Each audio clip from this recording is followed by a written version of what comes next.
gracias, estimada Shirley. Muchas gracias, estimada Shirley, por permitirme compartir estas capacitaciones con ustedes. Bueno, estas clases son grabadas en realidad. Hemos tenido una muy buena acogida en días anteriores. La doctora Susana Palacios les compartió los temas importantes sobre colocación de sondas, de los diferentes tipos de sondas, canalizaciones de vías centrales o percutáneas, etcétera, y cuándo es necesario utilizar cada una de estas. Recuerden que muchos pacientes, cuando nosotros hablamos, muchos neonatos, cuando estamos hablando de procesos infecciosos, en realidad necesitan canalizarse un tipo de, a ver, no se me abre la diapositiva ya. Avíseme por favor si se ve la diapositiva. Ahí se ve, ¿no es cierto? Ya, Sí, doctor, sí se ve. perfecto, muchas gracias. Muchos de estos pacientes y los antibióticos que se utilizan para infecciones en la edad neonatal no pueden ser administrados por una vía de inserción corta, como un catéter normal, es un catéter número 24, etcétera, no. Entonces, en estos casos, lo que se utiliza es una vía, obviamente, específica para esto, específica para esto. Por lo tanto, el uso de vías centrales, la administración de vías centrales, como bien les explicó la doctora Susana, son importantes. En neonatología, en una sepsis tardía, se utilizan antibióticos como meropenem, imipenem, vancomicina, linezolid, ceftazidima, etcétera. De preferencia es utilizarlo por una vía central, ya que estos pacientes no están recibiendo solo antibióticos. Generalmente son pacientes que están recibiendo de igual manera inotrópicos. Pueden estar recibiendo inotrópicos tipo dobutamina o dopamina, están recibiendo aminas vasoactivas como adrenalina, noradrenalina, etcétera. Entonces, luego de la capacitación que les dio la doctora Susana, ahora sí nosotros, y con el conocimiento que recibieron en días previos, que les di yo el día lunes y el día martes sobre inmunología neonatal. La inmunología neonatal es base para nosotros poder comprender infecciones. La doctora Susana el día de ayer les habló sobre neumonía connatal o la neumonía que nace con el bebé. Por eso es connatal. El día de hoy vamos a hablar de dos temas importantísimos. Sepsis neonatal. Y no todo es sepsis neonatal. Como ustedes bien se darían cuenta, los que trabajan en las áreas de neonatología, eh, todo cuadro clínico dudoso de por qué el niño está taquicárdico, por qué el niño está taquipneico, por qué presenta tal cuadro clínico, alteración de las constantes vitales, distensión abdominal, etcétera, sospechamos de sepsis. Y a veces, sin tener un buen criterio clínico, un adecuado criterio de laboratorio, nosotros como sospechamos de sepsis, iniciamos antibióticos de manera inmediata. Y eso no es así. Ahora vamos a ir viendo bajo qué condiciones nosotros como médicos vamos a iniciar antibióticos en un neonato que en realidad está séptico, ¿sí? Me vuelvo a presentar. Yo soy el doctor Ernesto Romo, soy médico especialista en neonatología, médico especialista en pediatría. Actualmente yo hago neonatología en el Hospital General Docente Ambato y tengo un diplomado de especialización en infectología pediátrica. Por lo tanto, tengo conocimientos del tema para poder compartir con ustedes el día de hoy. En las diapositivas anteriores del día lunes y martes que yo pude compartir con ustedes, se daban cuenta que en cada diapositiva o en la mayoría de diapositivas yo ponía las referencias o las citas bibliográficas de dónde yo les estaba transmitiendo esa información. En este caso, a mí me parece una guía muy importante y de fácil entender. La guía de sepsis neonatal, la de práctica clínica, la guía de práctica clínica de aquí del Ecuador, del año 2015. Es un poco vieja, pero muchos de los exámenes, muchos de los estudios o conceptos que yo les voy a poner aquí, obviamente sacado de otras referencias bibliográficas más actualizadas. pero me atrevo a poner esta guía de práctica clínica de sepsis neonatal para que ustedes la conozcan. ¿Estamos de acuerdo? Porque si quieren estudiar sepsis, está muy resumido, es una guía muy práctica para que después ustedes ya vayan buscando evidencia en los diferentes temas que ustedes quieren puntualizar nada más. Pero como conceptos es muy práctica. Muy bien, hasta aquí. Cuando nosotros hablamos de sepsis, inmediatamente se nos viene a la cabeza bacterias. Bacterias en el bebé, bacterias en el recién nacido.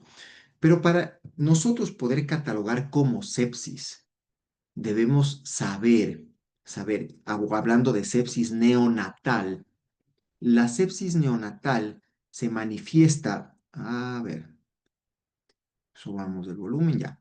La sepsis neonatal, para que sea neonatal, tiene que ser obviamente durante los 28 días de vida o durante los primeros 28 días de vida. Eso es un neonato, hablando de edad cronológica. Un neonato, 28 días de vida. En adelante ya se considera un lactante menor. Por lo tanto, sepsis neonatal, sea temprano o sea tardía, es en los primeros 28 días de vida. Pero, ¿qué es una sepsis? El concepto, no solo en neonatos, en general, es la invasión y la proliferación en la sangre, en el torrente sanguíneo, en la circulación del recién nacido. Y esto es importante, estas dos palabras como ustedes evidencian aquí. Invasión y proliferación. Recordemos que nosotros como seres humanos estamos invadidos de bacterias, pero estas no proliferan para llevarnos a un proceso infeccioso. En un neonato, en un recién nacido, generalmente son bebés estériles del momento que nacen, ¿no es cierto? Y empiezan a adquirir el primer contacto con el medio externo, con las bacterias del medio externo, para empezar a generar inmunidad en el canal vaginal, ¿no es cierto? Entonces ya empieza la invasión bacteriana.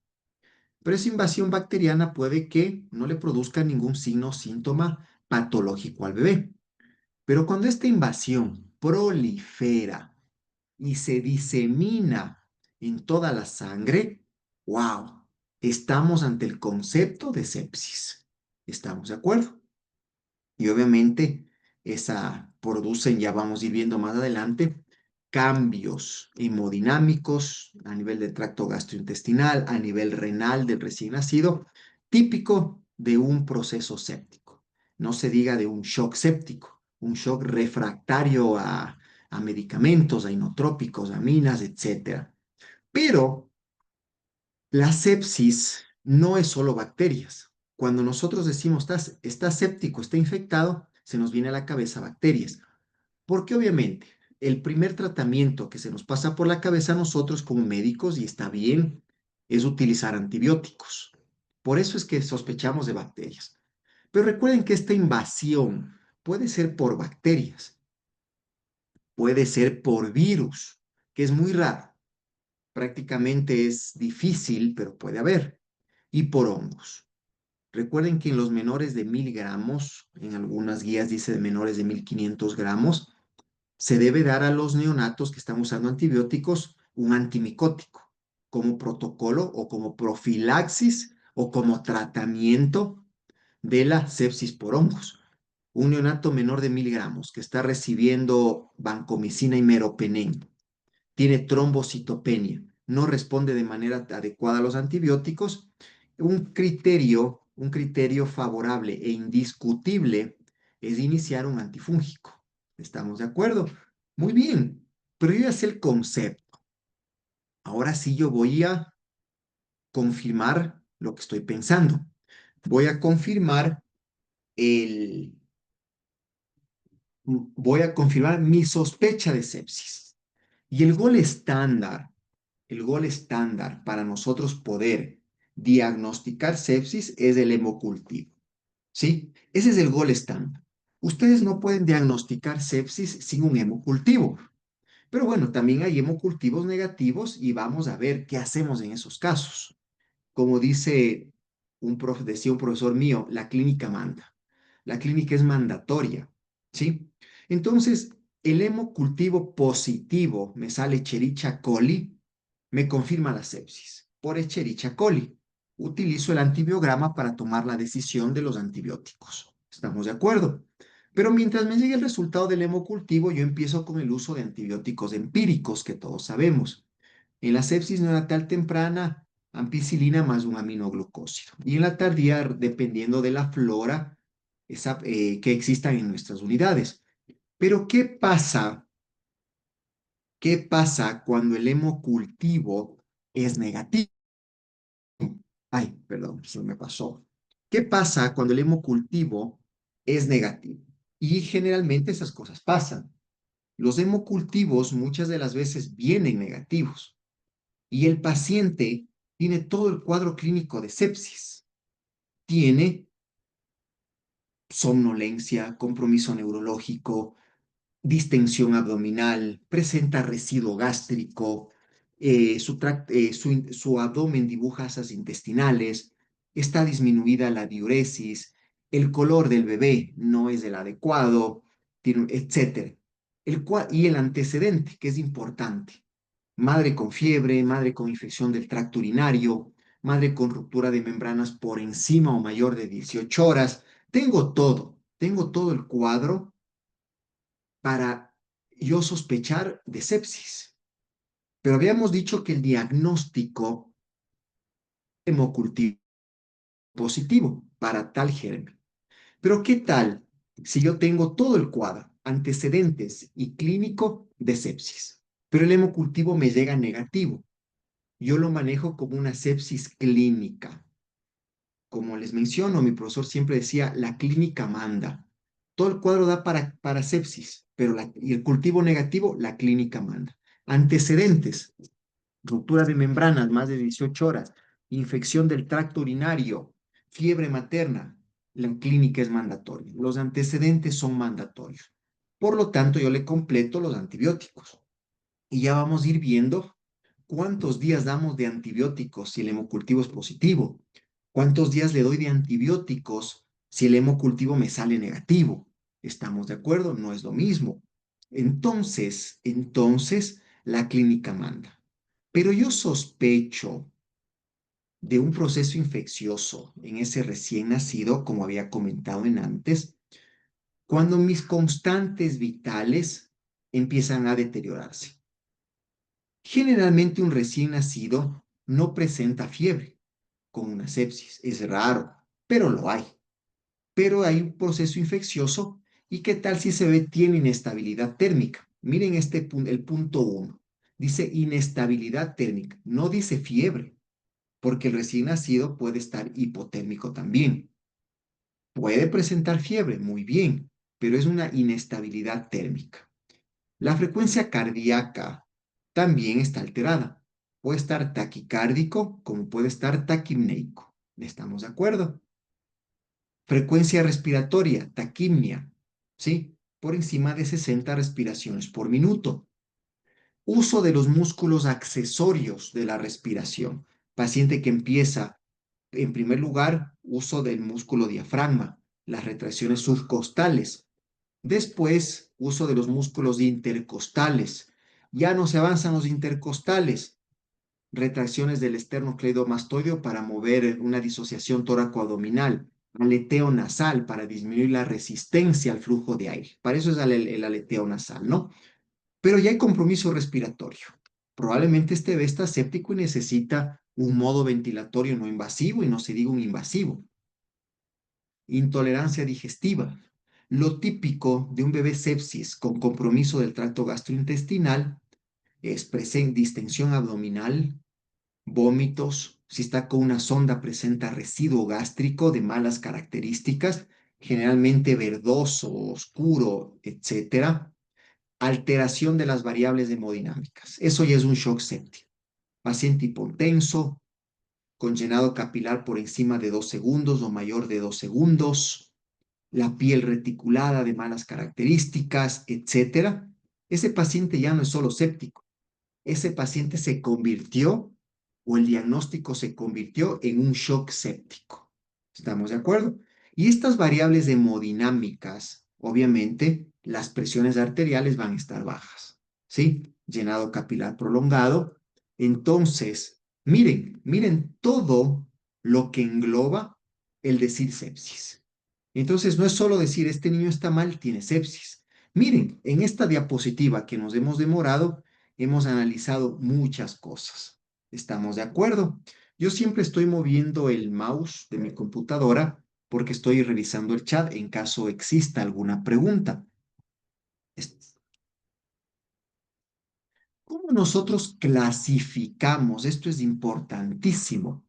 ¿Cómo nosotros clasificamos a la sepsis neonatal? Hay solamente dos tipos de sepsis, no hay más. La sepsis neonatal temprana y la sepsis neonatal tardía. ¿Sí? No hay más sepsis. Claro, hay otras subclasificaciones que ustedes probablemente hayan leído en algún artículo, etcétera, pero como manera académica, la sepsis se clasifica en temprana y tardía. Temprana es importante saber, porque es como su nombre lo dice, es temprano. Los signos y síntomas que acabamos de mencionar aparecen en las primeras 72 horas de vida. Eso es importante. Por lo tanto, si este cuadro clínico aparece en las primeras 72 horas de vida, la transmisión va a ser de la madre al recién nacido. Ella es la implicada. Pudo haber tenido una infección del tracto urinario, pudo haber tenido una ruptura de membranas por encima de o mayor de 18 horas, etcétera. No lo sabemos. Pero acabamos de decir que la transmisión es de la madre al bebé. Por lo tanto, es vertical. Importante, vertical. Si la transmisión es vertical, o sea, de la madre al bebé, o durante el trabajo de parto, durante cuando el bebé está saliendo, etcétera, tenemos que conocer las bacterias o los microorganismos más implicados aquí. Obviamente yo he puesto aquí los 4 más implicados que menciona esta guía de aquí del Ministerio de Salud Pública, pero pueden haber muchos más. Pero obviamente estamos hablando de una transmisión materna fetal. Por lo tanto, el estreptococo del grupo B va a la cabeza aquí.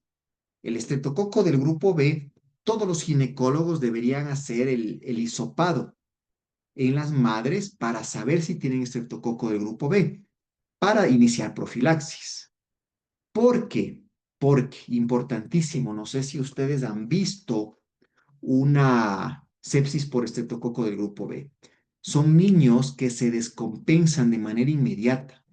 Apenas nacen, son niños que ya se ponen cianóticos a los minutos de vida. Necesitan soporte ventilatorio en la misma sala de partos, en la misma cuna de calor radiante. Ingresan al área de neonatología y se van descompensando de manera brusca. En la tarde están intubados, sus valores de interleuquina están elevados, etcétera. Recuerden el periné de la madre. El bebé nace por la vagina. El canal vaginal está a pocos centímetros del ano. Por lo tanto, la bacteria implicada aquí es esta, Lecherichia coli. Y tenemos cultivos reactivos para Escherichia coli. La mayoría de nosotros hemos visto, ¿no es cierto? El estafilococo, una bacteria que está en la piel.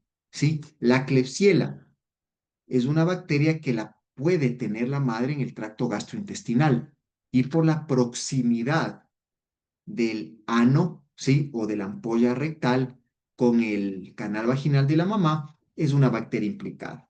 Entonces, hasta aquí, miren, importante saber. Sepsis temprana en las primeras 72 horas. Como es temprana y se manifiesta en las primeras 72 horas, la transmisión es vertical, ¿sí? Por bacterias que se localizan obviamente en el canal de parto o en la proximidad con el ano o la ampolla rectal. Entonces, hasta aquí. Si es que hay una sepsis de inicio temprano, va a haber una sepsis de inicio tardío, obviamente, ¿no es cierto? Y si hay una tardía, esta va a ser después de las 72 horas. No hay más. Después de las 72 horas. Pero aquí viene una característica importante. Ya no la transmite la madre. Por lo tanto, es horizontal. Y cuando nosotros hablamos de una transmisión horizontal, el problema somos nosotros, el personal de salud. Nosotros somos los que estamos transmitiendo los microorganismos a ese recién nacido. Recordemos, ¿cuándo lavarse las manos? Los 5 momentos. Si obviamos uno de esos y en nuestras manos, uno de estos momentos, y en nuestras manos se pegaron microorganismos, voy a realizar una transmisión cruzada. De mis manos le voy a llevar al paciente que esté en la incubadora de al lado. Entonces, si somos nosotros los transmisores de la sepsis neonatal tardía o los transmisores de los microorganismos para llevar a sepsis neonatal tardía, las bacterias implicadas van a estar en mis manos. El estafilococo epidermidis, ¿no es cierto? Está en mis manos, como flora residente saprófita. La Escherichia coli, nosotros fuimos al baño, hicimos la deposición, no nos lavamos las manos en el tiempo, en los 40, 60 segundos, cumpliendo cada paso de este proceso. La Escherichia coli se pudo haber quedado en mis manos. Por lo tanto, soy transmisor o soy vector para llevar una infección a un recién nacido. Las enterobacterias están en nosotros, están en nuestro tracto gastrointestinal. Y si no nos hacemos una adecuada higiene y aseo, lavado de manos, ahí están las bacterias. Y aquí he puesto estas 3 bacterias, Klebsiella, Pseudomonas y Serratia. Generalmente son bacterias intrahospitalarias, que obviamente también están en nosotros, generalmente en el tracto gastrointestinal. Permítame un minutito nomás.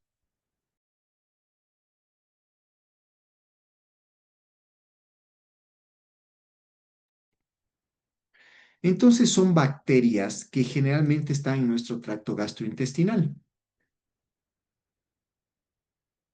A ver, no se me abre. Entonces, miren, nosotros somos los transmisores de la sepsis neonatal temprana. Pero, ¿qué pasa con las bacterias propias de los hospitales? Klebsiella, Pseudomonas serratia. Acuérdense que hay una bacteria que todos hemos escuchado, el KPC. Pero en este caso, para que ustedes se acuerden, las 3 bacterias que producen sepsis neonatal tardía y que son intrahospitalarias, en vez de KPC, acuérdense de KPS. Klebsiella, Pseudomonas serratia. Miren, la forma en que hemos ido hablando de la clasificación y los microorganismos de la sepsis, creo que nunca nos vamos a olvidar. ¿No es cierto? Si voy al baño, Escherichia coli en mis manos y enterobacterias. Si no me aseo las manos de manera habitual, tengo estafilococos epidermidis en mis manos. ¿No es cierto? En los hospitales, las bacterias más comunes son la Klebsiella pseudomonas serratia, KPS. ¿No es cierto? Fabuloso. Difícilmente nos vamos a olvidar. ¿Estamos de acuerdo? No hay ninguna pregunta, vamos a continuar. Entonces, esto es importante. Recuerden que sepsis es infección. Cuando se coloniza, se invade y proliferan o se multiplican microorganismos.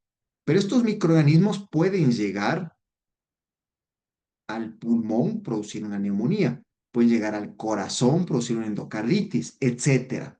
Por eso es importante hacer este análisis. ¿Estamos de acuerdo? Pero ¿cuál es la diferencia de la una y la otra? Ya sabemos el tiempo, 72 horas. Las bacterias de la madre y de los hospitales y de nosotros. La mortalidad por sepsis neonatal temprana es hasta el 30%. Miren, hasta el 30%. De cada 10 neonatos infectados con sepsis neonatal temprana, 3 se van a morir. Y no es por mal manejo. Las estadísticas así lo dicen. De cada 10 recién nacidos con sepsis neonatal temprana, 3 se van a morir. Pero ¿qué pasa en la sepsis neonatal tardía? Hay una mortalidad hasta del 15%. ¿Sí? De cada 10 recién nacidos con sepsis neonatal tardía, 1.5 van a fallecer. Entonces, estamos dando datos estadísticos, ¿no es cierto? Miren la importancia. ¿Cuáles son los factores de riesgo para que un recién nacido, para que un recién nacido se infecte? Aquí tenemos nosotros 5 puntos. Vamos a dejar a un lado la temprana y la tardía, de manera global, y después la vamos a ir desglosando poco a poco. Tenemos causas maternas, causas neonatales, causas del personal de salud, causas por procedimientos y comunitarias. Ahora sí, vámonos a la temprana. Recordemos, la temprana, menos de 72 horas, generalmente son por causas maternas. ¿Estamos de acuerdo? Y algo importante aquí. Una madre con ruptura prematura de membranas por encima de 18 horas se convierte en un factor de riesgo.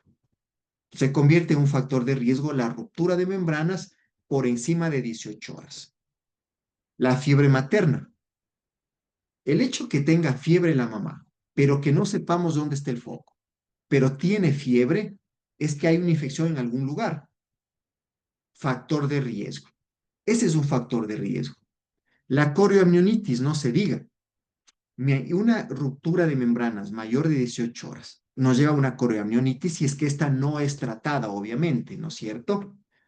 Van a colonizar estos microorganismos, ¿sí? Provenientes del tracto genital materno. Y acabamos de ver cuáles son las bacterias del tracto genital, el estreptococo. El estreptococo del grupo B produce una sepsis, no sé si ustedes han visto, el paciente se descompensa de manera rápida. ¿Estamos de acuerdo? Cuando el ginecólogo realiza una cesárea, pues nace el recién nacido por parto normal y ese líquido amniótico es fétido, eso es una corioamnionitis. Los factores de riesgo neonatales,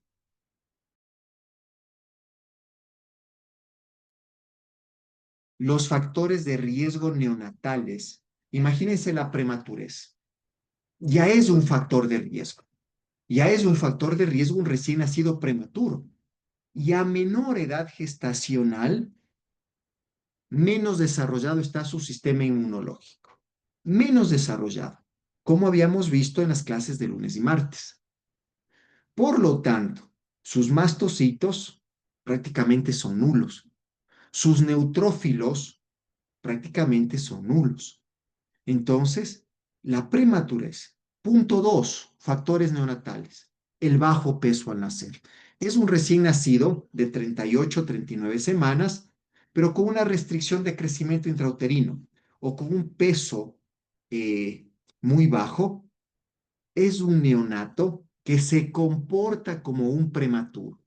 La importancia de ingresar a un bebé con peso bajo con retraso de crecimiento intrauterino por la vigilancia, porque se comporta como un prematuro. El género masculino, todos hemos escuchado, todos. Las mujercitas generalmente tienen mejor pronóstico. Los varones tienen peor pronóstico, es verdad, porque los estrógenos que vienen con las recién nacidas son protectores. Le dan una fortaleza al sexo femenino los estrógenos. ¿Por qué? No lo sé. Alguna vez se debe haber leído el mecanismo de los estrógenos, pero en el varón, todos sabemos, sepsis neonatal en un varón, mayores complicaciones o peor pronóstico. ¿Estamos de acuerdo? Pero aparte de eso, la prematurez. Un recién nacido prematuro está más expuesto a procedimientos invasivos.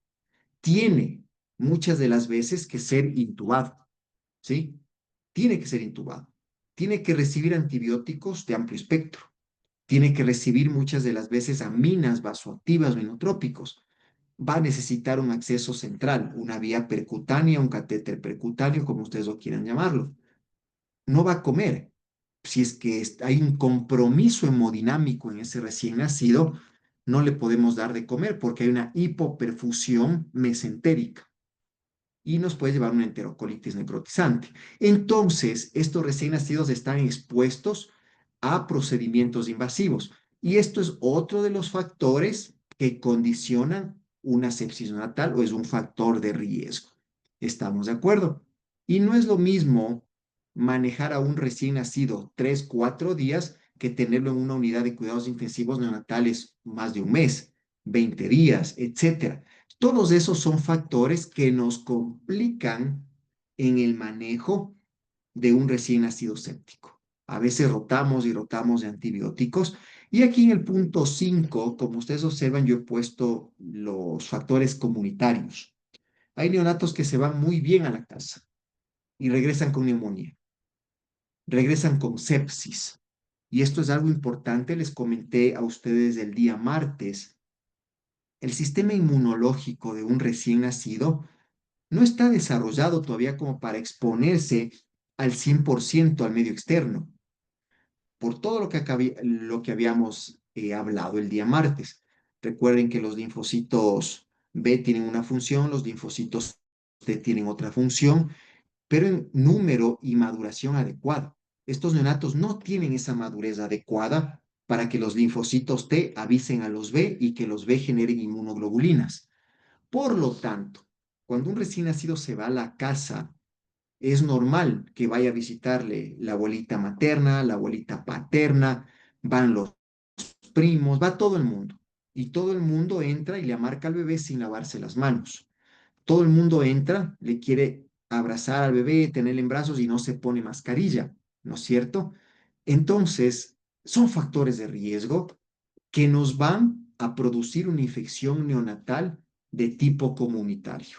Yo trabajo en un área de neonatología y créanme que son cosas frecuentes, son cosas muy frecuentes. Los niños vienen infectados de sus propias casas. ¿Estamos de acuerdo? Vamos a ver.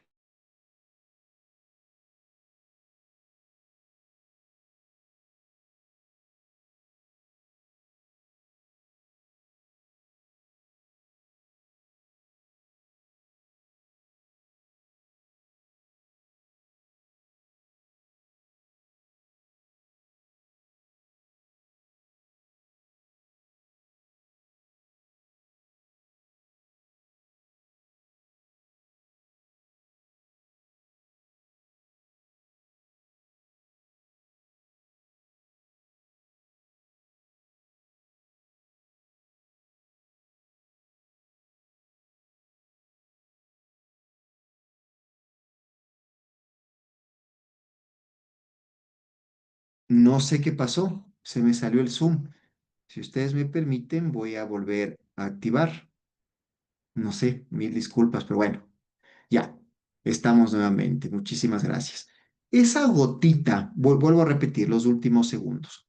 Esa gotita que ustedes le ponen al recién nacido en el ojo ayuda a evitar, créanme, la oftalmía gonocócica. Es solo esa gotita que ustedes le ponen. Ayuda a evitar. Muy bien. Entonces yo tengo que saber esto. Como les acabo de decir, el estreptococo del grupo B que está en la vagina de la madre, en el canal, en el ampolla rectal, en el canal anal de la madre, por lo tanto en el periné de la madre, genera una sepsis de difícil manejo y de rápida descompensación. Por lo tanto, si es que mi hisopado, mi prueba para estreptococo del grupo B me da positiva, el tratamiento hay que darlo. Pero yo no tengo los hisopados, por falta de insumos, etcétera, la profilaxis. Todos hemos visto esta tablita de aquí. Todos tenemos la penicilina G intravenosa, que es la penicilina cristalina que todos conocemos. La penicilina cristalina es la penicilina G. Muy bien. La mamá le vamos a dar su profilaxis o si ya tenemos una infección confirmada, 5 millones de unidades iniciales en ese momento, 5 millones de unidades intravenosas, ¿sí? Repetidas de la mitad, de 2,5 millones de unidades cada 4 horas, hasta que se dé el parto. Miren, dicen cada 4 horas, hasta el nacimiento, hasta el parto. No es que le vamos a dar solamente un día, 24 horas, 48 horas. La penicilina se utiliza 5 millones en ese momento que inicia el trabajo de parto y se da 2,5 millones cada 4 horas hasta el nacimiento o hasta que salga o hasta que se dé el parto. Muy bien, no tengo penicilina cristalina en mi hospital, a pesar que es muy barata. Tengo ampicilina. Y creo que en los hospitales tenemos ampicilina y penicilina cristalina o la G intravenosa, ¿sí? Son antibióticos económicos que están dentro de la cartera de servicios de los hospitales, pero la ampicilina, que es la más utilizada, la utilizan 2 gramos intravenosos en ese momento que empieza el parto o el trabajo de parto. Y repiten la mitad de la dosis, de igual manera que la penicilina, la mitad, 1 gramo cada 4 horas. ¿Hasta cuándo? Hasta que nazca el bebé. Entonces, miren, increíble. Ustedes ya saben, como profilaxis tengo 2 opciones, ampicilina o penicilina cristalina. La cristalina, 5 millones de ese momento que inicia el trabajo de parto y después la mitad, 2,5 cada 4 horas hasta que salga el parto. No tengo cristalina o yo tengo y quiero usar ampicilina, 2 gramos de ese momento y después 1 gramo cada 4 horas hasta que se dé el parto. Doctor, cuidado, yo soy alérgica a las penicilinas, dice la mamá embarazada. A mí no, me intubaron una vez, pasó esto. Por lo tanto, la alternativa cuando hay alergia a la penicilina, tenemos 2 opciones, clindamicina o eritromicina. Clindamicina o eritromicina. ¿Estamos de acuerdo? Aquí tenemos las dosis. La clinda, 900 miligramos cada 8 horas y la eritro, 500 miligramos cada 6 horas. Entonces, miren, tenemos 4 opciones. 4 opciones. Yo puedo elegir cuál usarla, pero me doy el atrevimiento de decir que hay protocolos institucionales que, por eso digo, me atrevo a decir y espero equivocarme, que no sé de dónde los han sacado, tal vez son medios empíricos, donde hay una mamá que ingresa con ruptura de membranas, menos de 18 horas, y le inician ampicilina, ceftriaxona, eritromicina o claritromicina, 3 antibióticos de golpe. Cuando miren que la prevención o la profilaxis es cualquiera de estos. No dice ninguna guía que se den 3 o 4 antibióticos al mismo tiempo. Eso no se debe hacer. Pero yo he visto donde se da ceftriaxona y en ningún protocolo dice ceftriaxona. Dice ampicilina o penicilina cristalina. O en caso de alergia, claritromicina o eritromicina. No dice claritromicina, dice o eritromicina. Pero imagínense, se usa 3 antibióticos inmediatamente, apenas hay ruptura de membranas, ¿no? Nace el bebé y todos los que han recibido bebés utilizan su gotita en el ojo, ¿no es cierto? Le ponemos la profilaxis ocular. ¿Qué es la profilaxis ocular? Para prevenir la oftalmía gonocócica y por ende la ceguera. ¿No es cierto? Esto se recomienda en la realización, en la atención de rutina del recién nacido. Así como le ponemos la fitomenadiona en la piernita izquierda, en el tercio medio, en la parte lateral, la rutina debe ser colocarle las gotitas en el ojo. ¿Estamos de acuerdo? Porque la oftalmía por gonococo lleva ceguera en los bebés. No lo he visto yo, perdón, no lo he visto, una ceguera por oftalmía gonocócica, pero no lo he visto porque todos colocan su gotita, ¿no? ¿Qué se recomienda colocar? ¿Sí? Ay, miren lo que está escrito. Creo que todos utilizamos lo que hay en el hospital, el antibiótico que hay en el hospital, pero las guías que nos recomiendan utilizar, miren, una pomada a base de eritromicina, el mismo antibiótico que se le da a la madre. Eritromicina en pomada al 0,5% o tetraciclina al 1%. ¿Estamos de acuerdo? Pero nosotros tenemos gentamicina en la farmacia, ponle gentamicina. Tenemos tobramicina, ponle tobramicina. No está mal, porque es lo que nos están dando, es lo que la institución nos da. Pero si ustedes tienen la alternativa y pueden acceder a eritromicina, tetraciclina, eritro al 0,5 y tetraciclina al 1%, sería fabuloso porque estamos dentro de los protocolos, ¿no es cierto? Pero ¿qué pasaba antes?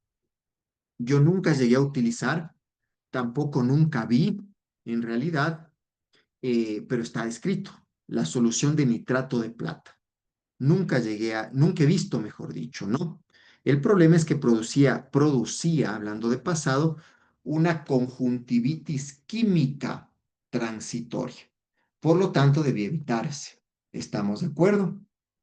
¿Qué pasa si nació el recién nacido y me olvidé de ponerle sus gotitas en los ojos? Tengo el chance hasta 4 horas después de nacido. ¿Estamos de acuerdo?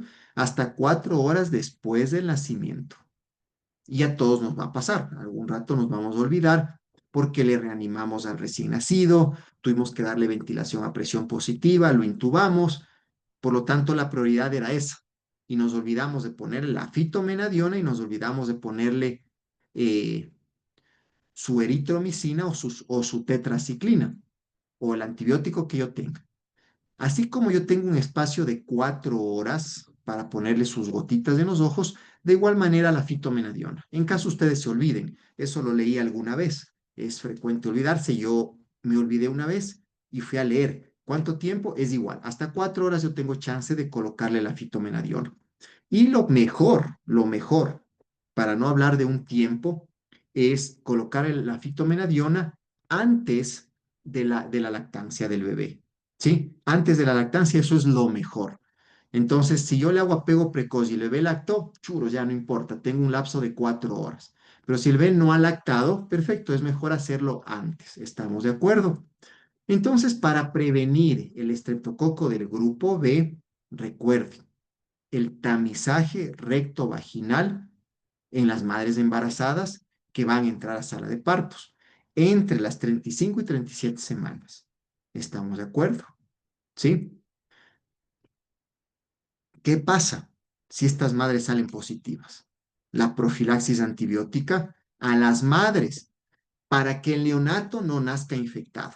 O no es para que no nazca, para disminuir la probabilidad de sepsis neonatal temprana por estreptococo del grupo B. ¿Estamos de acuerdo? Imagínense que la mamá les diga, en mi embarazo anterior, el neonatólogo o el pediatra me dijo que mi bebé se infectó por el estreptococo del grupo B. Con mayor razón, ¿no es cierto? Infección urinaria de la madre. El cultivo nos reporta estreptococo del grupo B confirmado. Tengo que dar profilaxis. ¿Estamos de acuerdo? Parto prematuro. Tengo que dar profilaxis. Ruptura prematura de membrana, mayor de 18 horas, tengo que dar profilaxis. Fiebre materna, tengo que dar profilaxis. Porque se sospecha de este tipo de microorganismo. Es la sospecha. Uso profilaxis y estoy ayudando a disminuir la sepsis neonatal temprana. El tratamiento que se le da a la madre es para el bebé. ¿Estamos de acuerdo? ¿Preguntas? No hay preguntas hasta aquí. Muy bien. Vamos a ver los factores de riesgo. Nace un bebé, pero la madre tuvo ruptura de membranas mayor a 18 horas. Ese es un factor de riesgo. ¿Estamos de acuerdo? Las 18 horas de ruptura de membranas o más de 18 horas de ruptura de membranas. ¿Qué pasa? Aquí he puesto 3 escenarios con ruptura de membranas mayores de 18 horas cada escenario. Entonces, el primero, ruptura de membranas mayor a 18 horas con un recién nacido a término. A término. Ese no es un factor de riesgo. Aquí el factor de riesgo es la ruptura. Por lo tanto, tengo solo un factor de riesgo, que es la ruptura. Observación al recién nacido. Y más aún si la madre refirió profilaxis.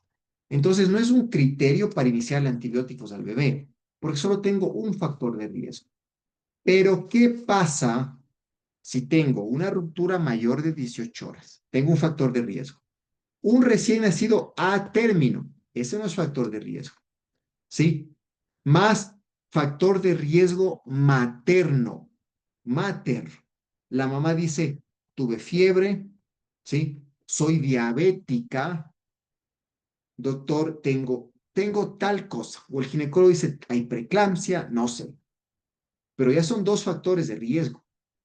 Pero doctor, la preeclampsia no tiene nada que ver con la infección. Yo lo sé, pero entran como factores de riesgo. Maternos, muy bien, algo que no sea normal. Ya tengo dos factores de riesgo, ¿no es cierto? Por lo tanto, por lo tanto, voy a vigilar al bebé. No le inicio antibióticos todavía, pero aquí dice, miren, el punto A y el punto B. Este bebé tiene que ser vigilado, pero, pero, si el recién nacido presenta compromiso de las constantes vitales, distensión abdominal, vómito, residuo gástrico, etcétera, muy bien. Como tengo dos factores de riesgo, la ruptura mayor de 18 horas y un factor de riesgo materno, a pesar que recién nacidos a término, pido hemocultivos y empiezo antibióticos empíricos, porque tengo dos factores de riesgo y el recién nacido tiene cuadro clínico. ¿Sí? ¿Estamos de acuerdo? Por eso siempre digo la clínica manda.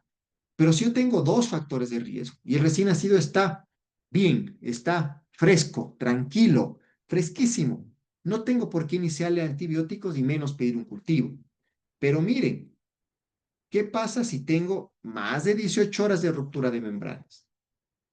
Y es un recién nacido pretérmino. Son dos factores de riesgo. Me aguanto, me aguanto, le vigilo a ese bebé, lo ingreso para observarlo. Pero si no presenta nada y el bebé se mantiene fresco, muy bien, me aguanto. Y aquí vamos a ir desarrollando este tercer punto, porque aquí le consideramos prematuro. Es un recién nacido prematuro tardío, que el que va de 34 a 36,6 semanas. Probablemente ese bebé se comporte mejor que un prematuro moderado menor de 34 semanas o menor de 33,6 semanas. Entonces, a ese bebé que nació de 32 semanas, con una ruptura mayor de 18 horas y que se comporta mal, yo le voy a pedir cultivos y utilizar antibióticos, porque tengo dos factores de riesgo. ¿Estamos de acuerdo? Entonces, miren, el análisis que nosotros hacemos. Todo es con la clínica y los factores de riesgo. Todo es como se vayan presentando las cosas y cómo se presentaron antes de yo recibir a ese bebé. Pero ¿qué pasa aquí? ¿Qué pasa? Miren esto. Tengo un recién nacido a término, a término, más retraso de crecimiento intrauterino, ¿sí? Y ese es un factor de riesgo. Recuerden que el retraso de crecimiento es como que fuera un bebé prematuro. Y tengo ruptura de membranas más de 18 horas. Ya tengo dos factores de riesgo, el retraso y la ruptura, ¿no es cierto? Si el bebé no presenta signos ni síntomas, me aguanto. El bebé está fresco en su cuna radiante, en su incubadora, en su cuna corriente, donde ustedes la hayan puesto. Me aguanto. Lo vigilo y lo observo. Pero de igual manera, considero cultivar y usar antibióticos si este bebé con dos factores de riesgo presenta compromiso hemodinámico de las constantes vitales, compromiso del tracto gastrointestinal, etcétera. Estamos de acuerdo. Creo que estamos claros. Y miren esto, aquí sí no hay vueltas que dar, porque aquí en el segundo punto ya son tres factores de riesgo. Aquí sí, así el recién nacido se porte bien, creo que tengo un criterio para iniciar antibiótico. Primero es prematuro. Y más aún si es menor edad gestacional, peor si es uno de 32 semanas. Con retraso.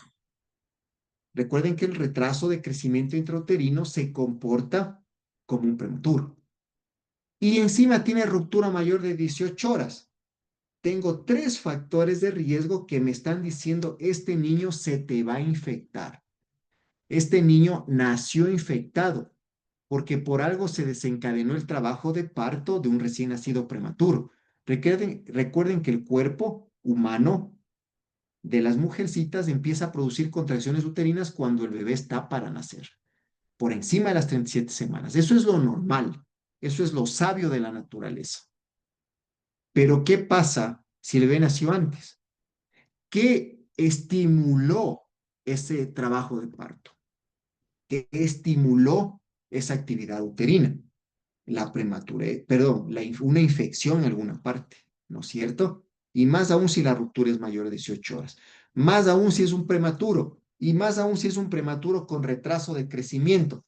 Ese bebé me está pidiendo que le cultive y que le ponga antibióticos. Y obviamente, la clínica manda. La clínica manda siempre. ¿Qué exámenes de laboratorio yo le pido? Como dice decía uno de mis maestros, la biometría hemática no sirve para nada si no la sabes analizar. Siempre pedimos biometría hemática. Cuando empezamos a estudiar es lo primero que se nos viene a la mente, ¿sí? Lo primerito que se nos viene a la mente, solicitar una biometría hemática. Pero en un recién nacido, si yo hago un mal análisis de mi biometría hemática, esa prueba se pidió de gana. Créanme que se pidió de gana porque si ustedes recuerdan la clase del día martes, cuando un recién nacido, tiene predominio de linfocitos. ¿Por qué tiene predominio de linfocitos? Porque el linfocito T, CD4, le va a presentar al linfocito B el microorganismo o el antígeno en superficie de ese microorganismo, esa es la inmunidad celular, para que el linfocito B empiece a sintetizar inmunoglobulinas, y esa es la inmunidad humoral. Por lo tanto, los recién nacidos tienen predominio linfocitario, hasta 60, 75%, y no es que tienen leucemia. Y los leucocitos, en respuesta a este predominio de linfocitos, pueden estar elevados hasta en 30.000 leucocitos, 35.000 leucocitos, y no es que ese recién nacido esté infectado. Más aún, si yo le pido una biometría dentro de las primeras 6 horas de vida, esa biometría casi no es confiable, porque va a tener muchos de los valores o parámetros eh, no confiables. ¿Estamos de acuerdo? Pero si yo pido una biometría hemática, muy bien, voy a analizarla. ¿De qué me sirve? Porque si yo pido una biometría hemática, no me sirve para nada si yo no la sé analizar. Primero, tiene que ser tomada después de las 6 horas de vida. Definir la toma entre 4 y 8 horas desde el nacimiento, dice aquí. Lo mejor 6 horas. Una media, ¿no es cierto? Esa biometría me sirve después de las 6 horas. Pero si le hice una y quiero corroborar otra después de 6 horas, le voy a sacar mucha sangre a ese bebé y le va a dar una anemia. Recuerden que un ml de un tubito de ese recién nacido para estudiar equivale a 70 ml aproximadamente de un adulto. Entonces, si yo le saco 10 tubos, le estoy sacando 700 ml a alguno de ustedes. Esta relación más o menos es la que se hace, no como número único, porque varía en base a la edad gestacional y al peso recién nacido, pero es un aproximado, ¿no? Entonces, primero el tiempo. Lo mejor es hacerle de 4 a 8 horas. Y si yo le quiero por encima de 6 horas como término medio, miren, ya tenemos un criterio. Le voy a hacer exámenes, hagámosle a las 6 horas. Pero si el bebé nació, y recuerden que tengo antecedentes maternos para sospechar de sepsis, yo no lo pincho a ese bebé. Le cojo la muestra del cordón umbilical, pues. Le cojo la muestra del lado fetal de la placenta, del cordón umbilical que está en la cara fetal. Al ginecólogo le digo que corte el cordón largo, que me deje un cordón largo. Y yo cojo de ahí mi cuna de calor radiante. O mientras estoy esperando, ¿no es cierto? Para hacer el corte para hacer el clampeo. Me aguanto un ratito, hace el clampeo y le digo al ginecólogo, ahora sí, antes de cortar, deme la muestra. ¿Qué tubos? Todos los que yo quiera, porque esa sangre igual se va a ir, pero esa sangre vale, esa sangre es fetal. Por lo tanto, si yo quiero coger una biometría para no estarle pinchando después o corroborar después, lo más recomendable es hacerle del cordón umbilical. ¿Estamos de acuerdo? Tengo mi estudio de biometría hemática. Vamos a analizarle. Mi leucopenia. Solo la leucopenia puede ayudarme a diagnosticar, porque recuerden que los neonatos tienen linfocitosis. Por lo tanto, van a estar elevados los leucocitos. Y eso ocurre. Pero lo contrario, una leucopenia ya no es normal en un recién nacido. Entonces, wow. ¿Cuándo le cojo el examen? Del cordón umbilical o a las 6 horas de vida. Voy a los leucocitos. Una leucopenia ya no es normal. ¿Estamos de acuerdo? Menos de 5.000. Recuerden esto, que los neutrófilos están invertidos con los linfocitos en relación a un paciente pediátrico o a un adulto. En un adulto, en un pediátrico, una infección bacteriana, hay leucocitosis con predominio de neutrófilos, ¿verdad? O la desviación a la izquierda, como conocemos. Pero, pero, ¿qué pasa? ¿Qué pasa en este caso? Que hay predominio de linfocitos y baja de neutrófilos. Yo puedo calcular el conteo absoluto de neutrófilos, que es el CAN, o como ustedes quieran llamarlo, también el VAN, valor absoluto de neutrófilos. Multiplican el número de leucocitos por el porcentaje de neutrófilos y los dividen para 100. Y tenemos parámetros que ya los vamos a ir viendo más adelante, porque varía en base a los días de vida, a las horas de vida y a la edad gestacional. Por eso no he puesto aquí un valor único, porque no lo hay. Pero el VAN o el CAN, conteo absoluto de neutrófilos o valor absoluto de neutrófilos, me sirve, me sirve. Entonces ya pedí una biometría, vamos a exprimirle a la biometría, ¿no es cierto? Leucopenia, valor absoluto de neutrófilos, leucocitos por neutrófilos dividido para 100. Y esto es importantísimo saber. La trombocitopenia. La trombocitopenia es un indicador, es inespecífico e insensible de sepsis. No me dice tiene sepsis, pero si yo tengo en mi biometría hemática leucopenia con un VAN o un CAN menos de 1.000 y tengo trombocitopenia y aparte tengo antecedentes y cuadro clínico, esa biometría me sirvió como ayuda diagnóstica o como soporte diagnóstico. ¿Estamos de acuerdo? Wow, entonces ahora sí, la biometría que le pedimos la hemos analizado. Leucopenia, conteo absoluto de neutrófilos, a grosso modo menos de 1.000, ¿sí? Y trombocitopenia. Para analizar eso, me sirve la biometría hemática. ¿Estamos de acuerdo? Para hablar de infecciones, obviamente, ¿no? Para hablar de infecciones. Pero aquí tenemos reactantes de fase aguda que cuando los voy a pedir, y esto es algo que todos nos equivocamos. Todos nos equivocamos cuando no sabemos, pero ahora van a saber. A veces llegan al hospital pacientes transferidos de otros hospitales que les piden biometría hemática, interleuquina, PC.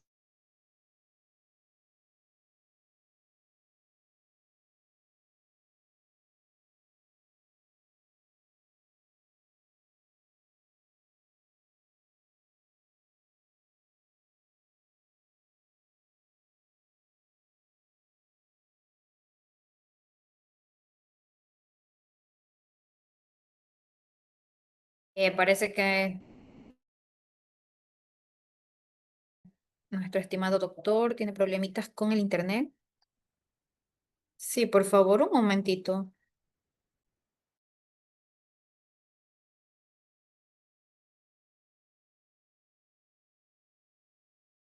El micrófono, estimado doctor.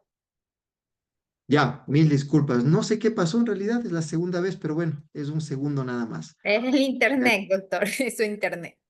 Sí, estoy justo conectado al lado de la base. Bueno, si vuelve a pasar es cuestión de 2 segundos. Ya. A ver, voy a poner grande nuevamente. Ya. Entonces, miren, recordemos la clase del día martes. Los linfocitos TCD4 son los que entran primero en contacto con el microorganismo. Cuando entran en contacto con el microorganismo, porque se activaron mediadores inflamatorios, ¿sí? Se activaron mediadores inflamatorios, van estos linfocitos CD4 y activan a los neutrófilos, que están pocos, pero se activan, a los monocitos, activaban a los macrófagos, si ustedes se acuerdan. Todo lo que ustedes ven aquí, 1, 2, 3, 4, 5, 6, 7, se activa por los linfocitos CD4, ¿sí? Y se activan y corren a chismear a los linfocitos B para que produzcan inmunoglobulinas, ¿no es cierto? Pero esto, préstenme atención. Apenas entra en contacto una bacteria con cualquier parte del tejido del recién nacido, ¿sí? No importa qué parte. Apenas entra en contacto una bacteria con cualquier tejido del recién nacido, estos linfocitos CD4 activan a los macrófagos, activan a los monocitos. Y estos empiezan inmediatamente a sintetizar interleuquina 6, a sintetizar y liberar interleuquina 6. ¡Wow! Hasta aquí. Que quede esto claro. ¿Por qué razón? Porque la interleuquina 6, ¿sí? Se activa de manera inmediata con el primer contacto,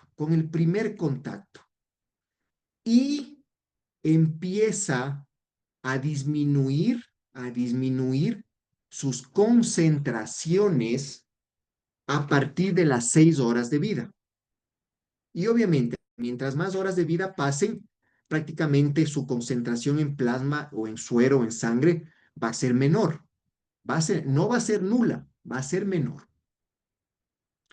Por lo tanto, si yo sé que la interleuquina se activa en ese momento del contacto con la infección, ¿no es cierto? Se libera y se activa y empieza a disminuir después de las 6 horas. ¿Pero por qué empieza a disminuir después de las 6 horas? Porque los linfocitos B ya empiezan a generar inmunoglobulinas del tipo M para destruir ese microorganismo. Por lo tanto, la interleuquina ya cumplió su papel. Entonces, por eso, miren, por eso, la interleuquina 6 debe ser pedida durante las primeras 4 a 8 horas de vida. No se debe pedir después. Hasta las 12 horas, perfecto. No peleemos.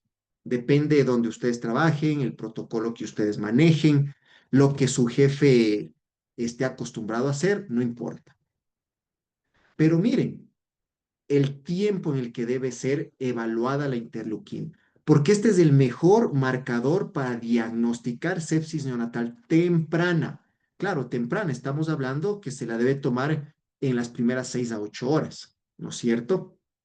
4, 8 horas, hasta un máximo de 12 horas. Después de 12 horas ya casi no me sirve, ¿sí? Muy bien. Entonces, nace el bebé, sospecho de sepsis por antecedentes, porque hubo una corioamnionitis, el líquido amniótico estuvo fétido, la madre tuvo fiebre, infección de vías urinarias. Ese mismo momento que nace el bebé, del cordón umbilical, yo le puedo coger la interleuquina 6 para no estarle pinchando adentro en neonatología. Del cordón umbilical cojo biometría, interleuquina 6 y el tubo para grupo sanguíneo y factor. Nada más, nada más. Entonces, no pido PCR. No, porque ya vamos a ver por qué, ¿sí? Y el hemocultivo, obviamente piden hemocultivo del mismo cordón umbilical. Y con eso no le han pinchado al bebé. Y esas pruebas son válidas porque es del cordón umbilical, es del lado o de la cara fetal de la placenta. ¿Estamos de acuerdo?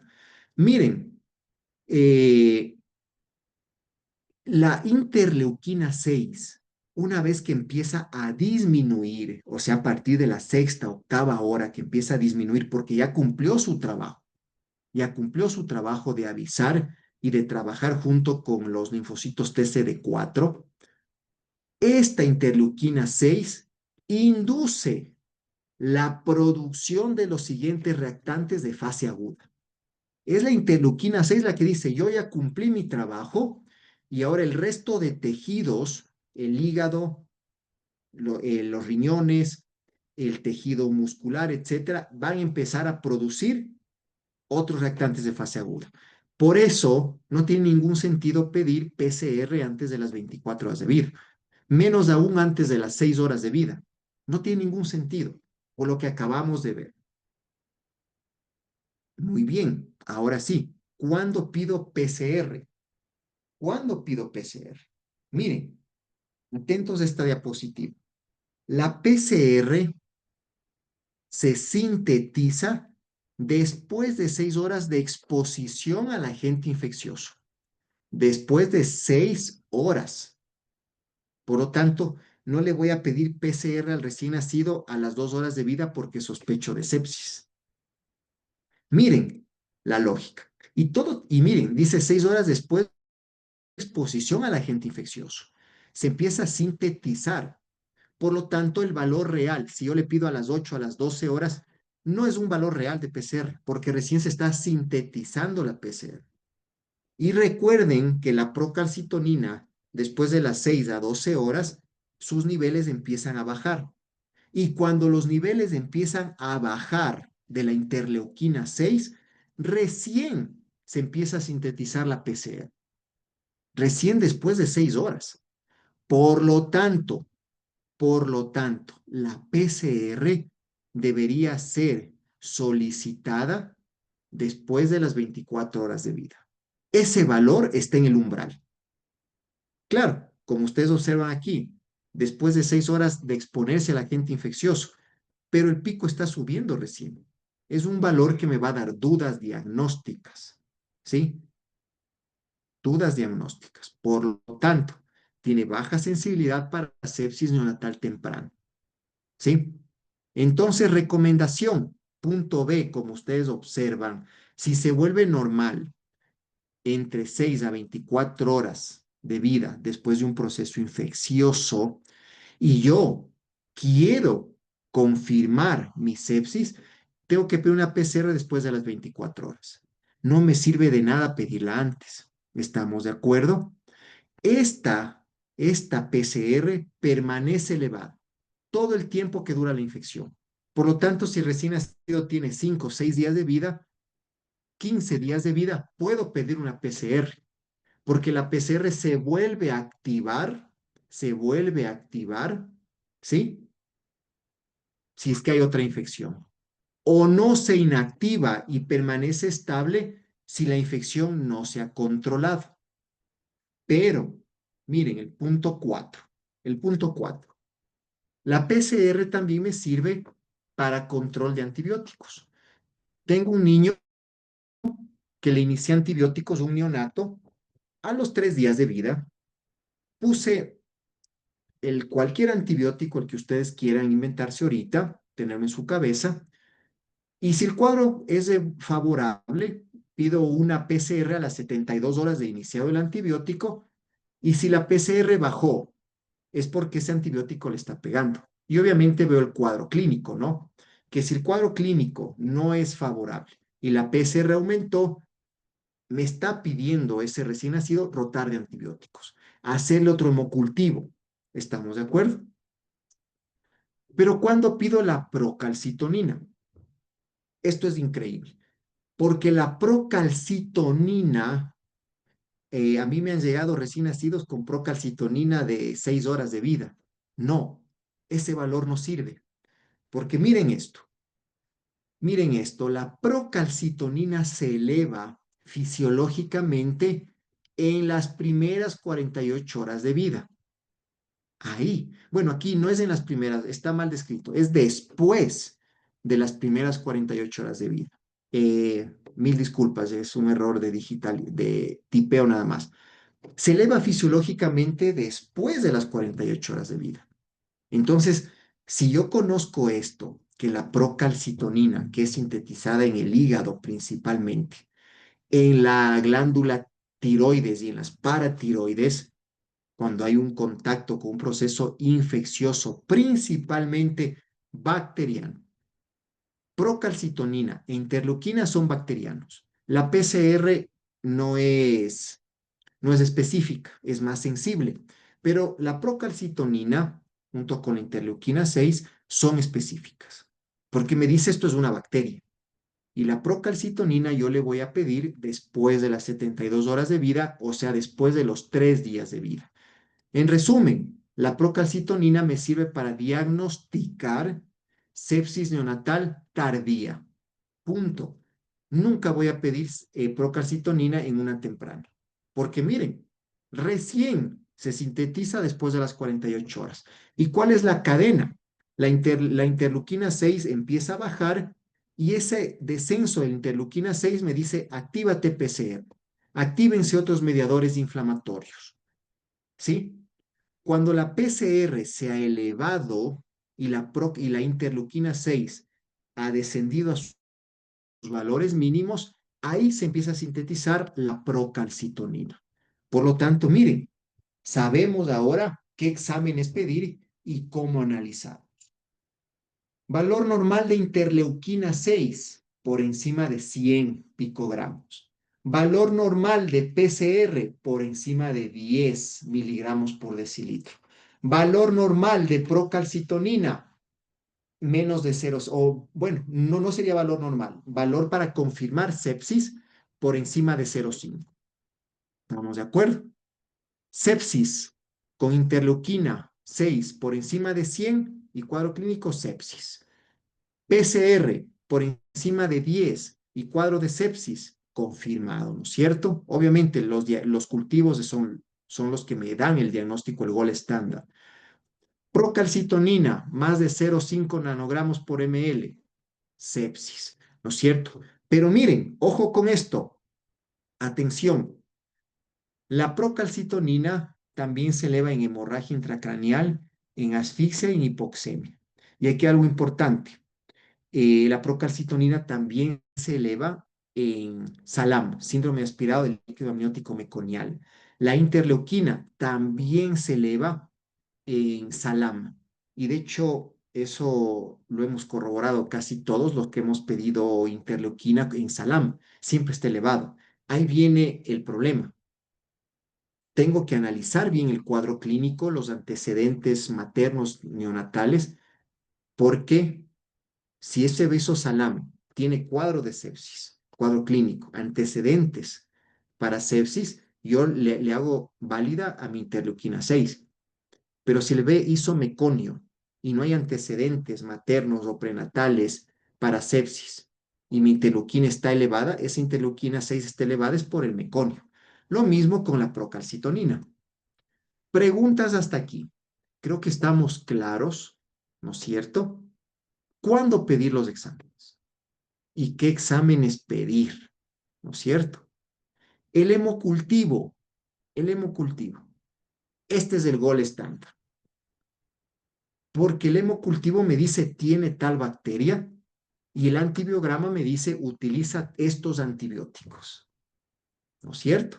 Esta es la prueba diagnóstica. Lo más recomendable es tomarlo de dos muestras diferentes, brazo derecho, brazo izquierdo. Eso es lo más recomendable. Lo recomendable. Pero acuérdense que estamos hablando de bebés. No le vamos a pinchar en los dos brazos. ¿Sí? Si es que ustedes tienen un buen laboratorio y confían en su laboratorio, con una muestra es suficiente. A pesar que en toda parte está descrito dos muestras de sitios diferentes. Tal vez en un niño grande, que si le saco un cc de sangre no va a representar nada. Pero en un neonato que le saco 2 cc para dos hemocultivos, un tubo con EFTA o tapa lila para grupo sanguíneo y factor, otro tubo con EFTA o tapa lila para biometría hemática, otro tubo rojo, tapa amarilla para la química, ¿no es cierto? Para la interleuquina. Ya son 5 ml de sangre. Imagínense. Imagínense 5 ml de sangre en un recién nacido y peor si es prematuro. Entonces, por eso, importantísimo saber tomar las muestras del cordón umbilical. Si es de cordón umbilical, pídanle lo que quieran, porque no le están pinchando al bebé. Pero del cordón umbilical, que está unido a la placenta, pues no le van a sacar del cordón cuando ya está clampeado el bebé. No, no, no, no. Es una anécdota nada más, un chiste, pero esas cosas pueden pasar. A veces estamos de una guardia, son las 4 de la mañana, no he dormido nada y tengo muchos pendientes y nace un bebé, me puedo equivocar y es normal, es aceptable equivocarse, ¿no es cierto? Pero miren esto, si el hemocultivo está positivo, me reporta, me llega el cultivo a las 72 horas, positivo o crecimiento para Escherichia coli, lo más recomendable sería repetirlo a las 72 horas, ¿sí? Si es que está pegándole el antibiótico. Pero, esto se hace para valorar el efecto de los antibióticos. Pero como decía mi profesor, la clínica manda. Cogí el hemocultivo. A las 24 horas, bacterias gran negativas. 48 horas, gran negativas. A las 72 horas me llega el cultivo Escherichia coli, sensible a gentamicina, amicacina, etcétera. Pero yo ya le inicié ampicilina y gentamicina y el bebé ha tenido evolución favorable. ¿Para qué le voy a coger otro cultivo a las 72 horas? Si yo ya veo que los antibióticos cumplieron su efecto y están cumpliendo su efecto, ¿no es cierto? No le voy a volver a hacer otro cultivo y volverle a pinchar al bebé y peor aún sacarle más sangre. ¿Estamos de acuerdo? Siempre digo, manejes en base a sus guías, en base a lo que ustedes manejen, en base a lo que su líder del servicio utilice y en base a su mejor juicio clínico. La clínica manda. ¿Estamos de acuerdo? Perfecto, perfecto. Todos creo que alguna vez hemos hecho una punción lumbar o hemos visto hacer una punción lumbar. Pero en un recién nacido, ay, perdón, pero en un recién nacido, ver acá, en un recién nacido, realizar una punción lumbar, ay, aquí, en un recién nacido, realizar una punción lumbar, si yo no lo sé hacer, puede ser un problema. Por lo tanto, ¿por qué les digo esto? Porque todas las guías de sepsis, absolutamente todas, recomiendan hacer punción lumbar ante la sospecha de una meningitis, ¿no es cierto? Pero siempre hay los peros. Recuerden, estamos con neonatos, estamos con recién nacido. Una punción lumbar me va a cultivar la bacteria que está ahí adentro, ¿no es cierto? Ese es el objetivo principal. Pero mientras me llega el cultivo final, yo tengo que analizar la celularidad o el citológico y el compuesto químico o el contenido químico de esa punción lumbar o de ese líquido cefalorraquídeo. Muy bien, el cultivo me llega en 72 horas. En 24 horas me va a llegar el crecimiento, pero eso es en 24 horas. Yo tengo que sospechar ahorita y dar antibióticos ahorita. El citológico o las células, yo tengo que saber, ¿sí? ¿Qué tipo de células? Líquido cefalorraquídeo tiene glóbulo rojo. Cantidades mínimas, 2 a 3 células, obviamente, ¿no? Tiene glóbulos blancos. Estamos con linfocitos, neutrófilos, monocitos propios del líquido cefalorraquídeo. ¿Qué tal si yo me encuentro con metástasis en el sistema nervioso central? Claro, esto hablando en niños grandes, ¿no? En neonatos casi no se ve, aunque yo presenté un caso clínico alguna vez de un coriocarcinoma en el hospital donde yo hice mi posgrado, está publicado ese artículo, recién nacido con tumor germinal tipo coriocarcinoma. Ese neonato en la punción lumbar nos reportó células tumorales. Entonces, mire, puede haber, ¿no? Nunca más he vuelto a ver, nunca más he escuchado en realidad, pero puede pasar. Y analizo procesos inflamatorios. Y esto es importante, analizar el citoquímico del líquido cefalorraquídeo. ¿Qué es el citoquímico? Todo el contenido de las estructuras químicas que tiene el líquido cefalorraquídeo. Proteínas, glucosa y lactato, principalmente proteínas y glucosa. Aquí vamos a hacer un paréntesis, porque es difícil acordarme los parámetros. Y yo comparo con los que me dé laboratorio, pero todos los valores de laboratorio son en base a adultos. Entonces yo en un neonato me guío por la edad gestacional, por los días de vida, etcétera. Las proteínas que ustedes van a evidenciar o el laboratorio les va a reportar es la presencia de inmunoglobulinas en el líquido cefalorraquídeo. Eso me dice que si las proteínas están elevadas, hay una bacteria en el líquido cefalorraquídeo y las inmunoglobulinas están yendo para allá. Esa es la presencia de proteínas elevadas. Entonces, wow, las inmunoglobulinas venían de los linfocitos B, si ustedes se acuerdan, ¿sí? Y los linfocitos T son los que activaron o detectaron esa primera infección. Entonces, proteínas elevadas en el líquido cefalorraquídeo es la presencia de inmunoglobulinas ahí adentro. Hay una bacteria ahí metida. Las bacterias consumen glucosa. Eso es normal. Las bacterias consumen glucosa, necesitan energía.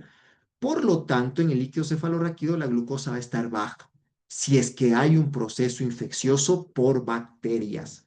¿Estamos de acuerdo? Eso es lo que ustedes tienen que saber y analizar. Entonces, tengo el líquido cefalorraquídeo, muy bien. Veo que las proteínas están elevadas, hay monoglobulinas, hay una bacteria que quieren destruir y la glucosa está baja, es porque las bacterias consumieron glucosa. Perfecto. ¿Cuándo realizo la punción lumbar y cuándo no realizo? Tengo el ejemplo, la sepsis neonatal temprana. ¿Cuándo no realizo en una sepsis neonatal temprana? Cuando el recién nacido luce sano. Pero doctor, está séptico, no va a lucir sano, está enfermo, está mal, está séptico. ¿Cómo dice que no le hago si el recién nacido luce sano? Eso es verdad. Aquí dice, no hacerlo si el recién nacido luce sano, sea pretérmino o sea a término. Aquí se refiere a que si el recién nacido no presenta signos con compromiso neurológico. Porque imagínense, hay que pincharle la espalda y llegar la aguja por debajo del aracnoides. ¿Qué tal si yo no sé hacerlo y se me va la mano? O estoy pinchando hueso o estoy pinchando un lado. A veces sale sangre. Entonces, si el recién nacido luce sano en relación al sistema nervioso central, no está somnoliento, no está hipoactivo, no ha convulsionado, etcétera, no tengo que hacer la punción lumbar, porque la sepsis no está en el cerebro o en el sistema nervioso central. Cuando sospecho de factores de riesgo a ir, no realizo una punción lumbar. ¿Por qué razón? Sí, es una sospecha de sepsis temprana. Sí, solo por factores de riesgo. El bebé está bien y la mamá tiene ruptura de membranas mayor de 18 horas, tuvo fiebre, pero el bebé está bien. Obviamente no le voy a hacer una punción lumbar. Tampoco le voy a hacer una punción cuando hay inestabilidad hemodinámica. Un bebé hipotenso, donde no hay buena perfusión tisular. Si yo le punciono a ese bebé, se me va a chocar inmediatamente. ¿Estamos de acuerdo? Y cuando hay coagulopatías o trombocitopenias, porque voy a meter una aguja y ese paciente no va a dejar de sangrar en el sitio de la punción. Pero sí realizo punción lumbar cuando sospecho de sepsis neonatal temprana, cuando el recién nacido tiene compromiso del sistema nervioso central. O lo que dice aquí, cuando el recién nacido luce enfermo. Ah, claro, doctor, pues que de ley va a verse enfermo. Si está enfermo, está séptico. No, no, esto es cuando hay compromiso o no hay compromiso del sistema nervioso central. Recién nacido con sepsis y está somnoliento, letárgico, no succiona, convulsionó, tengo que hacer una punción lumbar. Tengo que hacerle. ¿Sí? Y tiene compromiso neurológico y el hemocultivo está positivo, punto a favor para la punción lumbar. Y miren lo que dice acá, en cambio, en la sepsis tardía, la realización de una PL o punción lumbar es obligatoria. Vuelvo a repetir, está en todas las guías.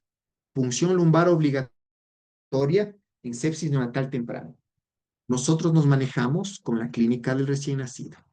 Si le puse antibióticos y evolucionó bien, no le voy a estar puncionando porque el antibiótico le pegó. Ah, pero ¿y si es meningitis? Ah, no sé, pero el niño está bien. Por lo tanto, el antibiótico le va a pegar y le está pegando a ese niño. Pero si yo le inicié antibiótico, el niño está de mal en peor, está somnoliento, perfecto, tengo otro criterio clínico. Entonces, prácticamente los criterios para punción lumbar en recién nacidos pretérminos, perdón, en sepsis neonatal temprana y en sepsis neonatal tardía, prácticamente serían los mismos, yéndonos a la parte ética del manejo del recién nacido, yéndonos a la parte de evolución clínica del recién nacido. Ahora sí, tengo, a ver, ya. Ahora sí, tengo el líquido cefalorraquídeo y me llegó el resultado, ¿no es cierto? ¿Qué veo? Acabamos de hablar. Vamos yendo poco a poco. Aquí tengo que analizar cuatro cosas cuando me llega el líquido cefalorraquídeo. Cuatro cosas. Las voy a decir primero y después vamos analizando uno por uno. Les llega el resultado. Primero vamos a ver la calidad del líquido cefalorraquídeo. Segundo, la celularidad. Tercero, ver si es que es bacteria, la etiología, si es bacteriano o viral. Y cuarto, el citoquímico. ¿Estamos de acuerdo? Repito, calidad, celularidad, etiología y citoquímico. Vamos por la calidad. ¿Fue buena la muestra que le cogí o fue mala? Recuerden que ustedes pueden pinchar un vaso sanguíneo y le sale sangre. Ya, la muestra ya no fue buena. ¿Sí? Una muestra buena, de buena calidad, es cuando no tiene sangre. Clarito, como agua de roca, dice la literatura. Yo nunca he visto un agua de roca, simplemente veo que está transparente, clarito, sin detritus, buena muestra. Pero también, por mala suerte, le pinché y salió sangre. ¿Estamos de acuerdo?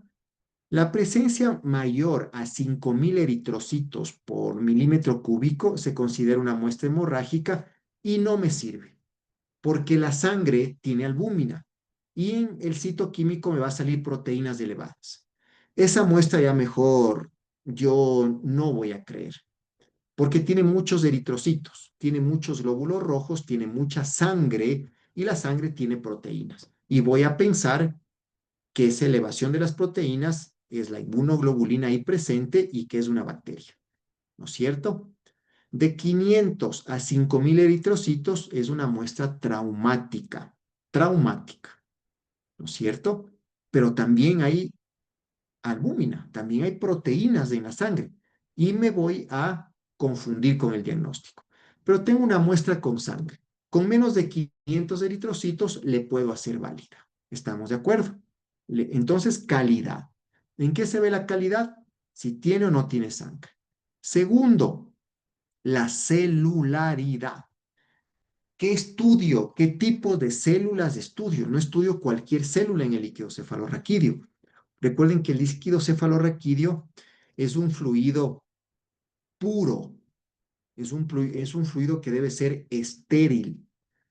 Por lo tanto, debe haber máximo 5 leucocitos, igual que un examen de orina.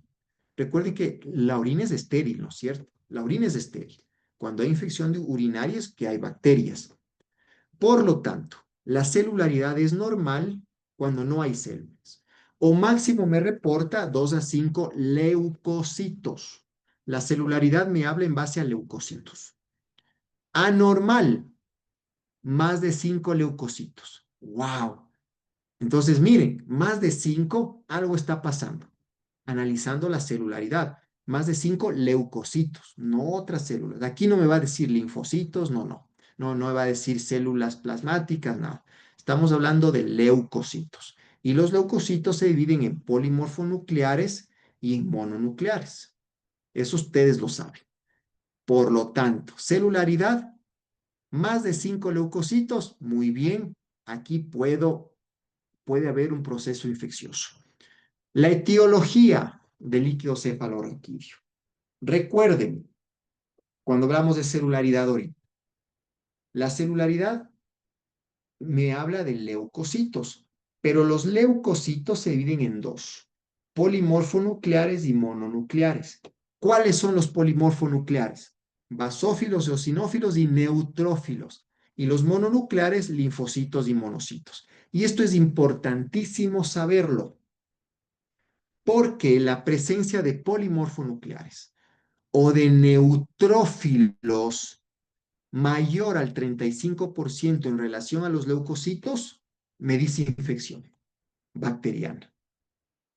¡Wow!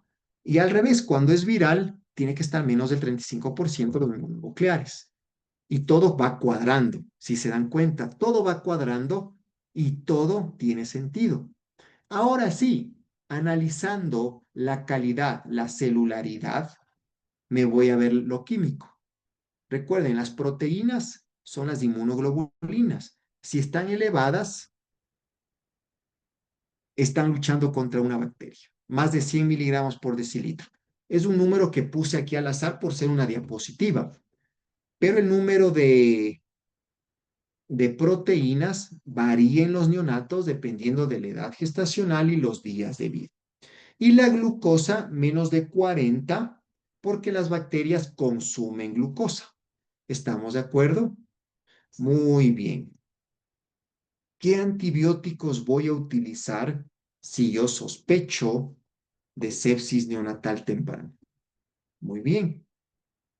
Preguntas hasta aquí. Voy a revisar el chat si ustedes me lo permiten. No, no tenemos preguntas. Muy bien. No tenemos ninguna pregunta. Sepsis de inicio temprano. Todos sabemos, ampicilina y gentamicina, o ampicilina y amicacina si es que no hay gentamicina en nuestra institución. Pero para yo decir que es una sepsis de inicio temprana, recuerden, tengo el antecedente o factores de riesgo, tengo el cuadro clínico y tengo un hemocultivo positivo. Perfecto. Tengo una sepsis confirmada por todos los lados. Por cualquiera de los lados tengo una sepsis. Muy bien. Ahora, una sepsis neonatal temprana, ¿no es cierto? Sabemos los antibióticos que hay que usar aquí, ampicilina gentamicina o ampicilina micacina, por las bacterias que habíamos hablado. Escherichia coli, estreptococo beta hemolítico del grupo B, así, son los principales. Si tengo un hemocultivo positivo, tengo un cuadro clínico positivo y factores de riesgo o antecedentes, se recomienda dar los antibióticos por 10 días, a excepción de los aminoglucósidos, a excepción. Esos son 5 o 7 días máximo, pero si le inicié con ampicilina y un aminoglucósido, la ampicilina se va a los 10 días. ¿Estamos de acuerdo? Porque tengo todo para sepsis. ¿Sí? Se ha visto que usar 10 días de antibióticos es lo mismo que usar 14 días. Por lo tanto, si es un neonato, mejor le voy a dar solo 10 días. Es igual, ¿no es cierto? Pero ¿qué pasa? Miren esto. ¿Qué pasa si el hemocultivo me da negativo? Porque a todos nos pasa esto. Si el hemocultivo me da negativo, pero el cuadro clínico es de sepsis, paciente está taquicárdico, taquimneico, con uso de los músculos accesorios, distensión abdominal, deja residuo, etcétera. Está, bueno, todo el cuadro clínico y tengo factores de riesgo como ruptura mayor de 18 horas, madre con infección urinaria y fiebre, etcétera, pero el cultivo me salió negativo. El gol estándar ya no me dio porque el cultivo está negativo, pero tengo el cuadro clínico. Doy antibiótico porque es una sepsis clínica. Le completo el antibiótico por 7 días. ¿Estamos de acuerdo? Aunque ahora hay guías que dicen 5 días con hemocultivo positivo. Donde yo trabajo le dejamos 5 días al, al recién nacido y nos ha ido muy bien. Nos ha ido muy bien. ¿Qué pasa? ¿Qué pasa si viene se fue un recién nacido de alta? Parto normal, le dieron de alta a las 24 horas, se fue a su casa, ¿no es cierto? Se fue a su casa, fue todo el mundo a visitarle, la mamá materna, la mamá paterna, los abuelitos, los primos, todo el mundo le fue a visitar ese bebé. Y a los 8 o 10 días, ¿sí? Presenta el cuadro clínico de sepsis, ¿no es cierto? Es ya sería una sepsis tardía, ¿no es cierto? En este caso, sepsis tardía. Todos los que se van a la casa son sepsis tardía, ¿no? No hay un foco aparente, pero el bebé viene con el cuadro de sepsis. Igual, ampicilina y gentamicina. Al menos las guías lo dicen así. ¿Estamos de acuerdo?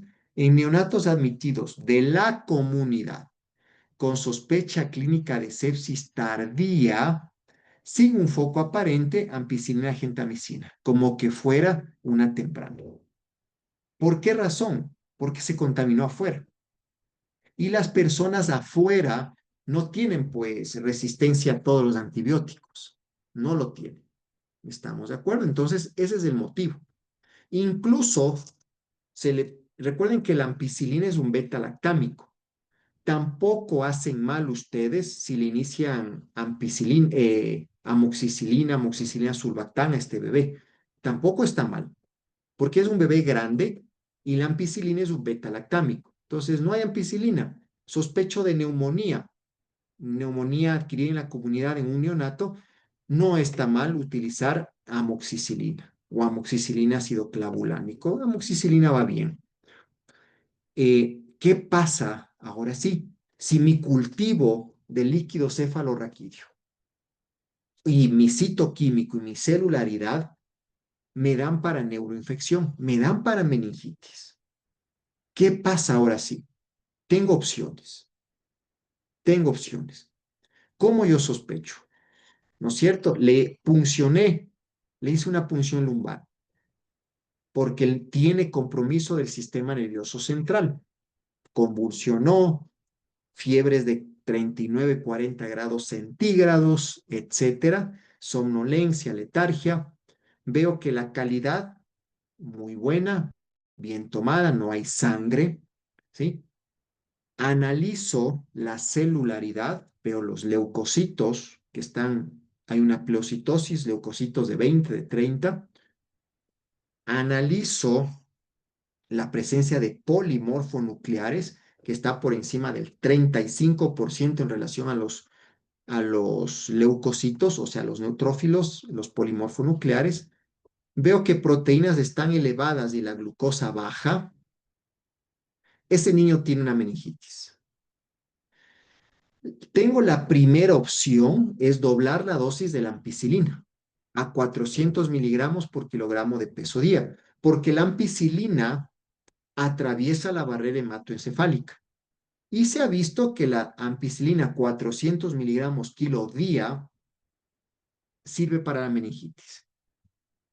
No le quiero usar ampicilina porque ya usé anteriormente o por cualquier causa que yo tenga para no usar ampicilina. ¿Qué cefalosporinas puedo utilizar? Porque las cefalosporinas se utilizan aquí. Van porque van. Las de tercera generación. Miren, yo he puesto aquí algo loco y algo chistoso. Ceftriaxona. Recuerden que la ceftriaxona en los recién nacidos, en los neonatos y hasta los 3 meses de vida, la ceftriaxona compite con la albúmina y la albúmina se une a la bilirrubina. Entonces, si la ceftriaxona compite con la albúmina por la bilirrubina, ese niño puede hacerme una hiperbilirubinemia patológica y llevar a un kernípterus. Entonces, descartada la ceftriaxona, tachada. ¿Por qué la puse aquí? Porque es una de tercera generación, pero de las de tercera generación es la que no se usa en neonatos. Lo he puesto intencionalmente para poder conversar del caso, si no me olvido. Me olvido y no lo decía, ¿no? Aparte, la ceftriaxona produce arritmias cardíacas en los neonatos. ¿Qué puedo utilizar? Si tengo cefotaxima, lo hago. Si tengo ceftazidima, lo hago. Tengo cefixima, cefodoxima, ceftibuteno, lo hago. Cefodoxima es vía oral. no voy a tratar una meningitis con cepodoxima vía oral, ¿no es cierto? Entonces, mis opciones, cefotaxima, ceftazidima, que hay en todos los hospitales. Muy bien, de estas dos, ¿cuál me sirve? Voy al Neofax, veo cuál atraviesa mejor la barrera hematoencefálica, pero de estas dos, la que tiene mayor sensibilidad al paso por la barrera hematoencefálica es la cefotaxima. Entonces, si tiene cefotaxima en su hospital, fabuloso. Si no tienen ceftazidima, fabuloso. ¿Estamos de acuerdo? Y miren, suspender el aminoglucósido. ¿Por qué? Porque los aminoglucósidos, la gentamicina, la amicacina, no atraviesan la barrera hematoencefálica. Es una molécula grande el aminoglucósido. Por lo tanto, no me va a servir para una meningitis. ¿Estamos de acuerdo? ¿Qué más uso? ¿Qué otra opción tengo para tratar? Dejemos a un lado la sepsis, dejemos a un lado el sistema nervioso central. ¿Qué pasa si tengo un recién nacido séptico con un foco aparente en piel o en huesos? Es un neonato con un absceso en la glándula mamaria, que es muy frecuente. Eso hemos visto. Es un neonato con una onfalitis, secreción purulenta, huele muy fétido y se comporta como séptico. Que muchas de las veces hay niños con infección umbilical que con las curaciones normales eso va bien, no hay que dar antibióticos. Pero el niño se comporta como séptico y tenemos una infección aparente en piel o en huesos, una osteomielitis, que lo hay. He visto en neonatos. La mejor opción aquí es la oxacilina. ¿Estamos de acuerdo? Es la oxacilina. Y consideramos el aminoglucósido. No porque el aminoglucósido tenga efecto sobre el Staphylococcus aureus, no, es porque el aminoglucósido potencia el efecto de la oxacilina. ¿Estamos de acuerdo? Pero ¿qué pasa? ¿Qué pasa si mi recién nacido recibe ampicilina, recibe gentamicina? Churos, las cosas van mal. El recién nacido se me está complicando. Me evoluciona de manera desfavorable. Tengo que utilizar un antibiótico de mayor espectro. Voy a sustituir por vancomicina, que es una opción. Ya vamos a hablar de los carbapenémicos, meropenem y imipenem, pero tengo una opción, que es la vancomicina. Ese niño no me evolucionó bien con los antibióticos de primera línea. Y yo utilizo vancomicina o antibióticos de segunda línea, obviamente tomando un hemocultivo primero. Siempre tomo el hemocultivo y utilizo los antibióticos o administro los antibióticos de segunda línea o segunda línea. La vancomicina, sospechando de gram positivos, ¿sí? Sospechando de gram positivos resistentes a meticilina o resistentes a betalactámicos. Por eso las bacterias producen beta-lactamasas, que es una enzima que evita la acción o el efecto del beta-lactámico. ¡Wow!